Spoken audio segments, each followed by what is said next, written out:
मलाई गरिब परिवारमा जन्म दिएकोमा तिमीलाई धेरै धेरै धन्यवाद भगवान। यदि म एलन मस्क, मुकेश अम्बानी, विनोद चौधरीको छोराछोरी भएर जन्मेको भए मैले भुटेको मकै र सातुको स्वाद कस्तो हुन्थ्यो थाहा पाउँदिन थिएँ। हिँडेरै लेख र बेसी गर्न जान्दिन थिएँ अनि महसुस गर्न पाउँदिन थिएँ आफन्तले हेला गर्दा चित्त कति दुख्छ भनेर। भगवान, यदि म धनीका छोराछोरी भएर जन्मेको भए भोकले आन्द्रा भुँडी सुक्दा कस्तो हुन्छ थाहा पाउँदिन थिएँ।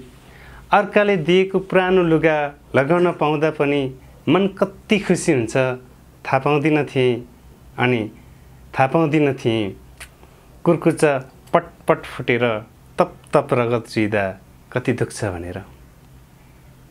भगवान, अब्राहम लिङ्कन र महान फुटबल खेलाडी पेले गरिब परिवारमै जन्मेका थिए अनि सन्दुक रित, महावीर पुन र हर्क सम्पाङ दुर्गम र गरिब परिवारमै जन्मेका हुन्।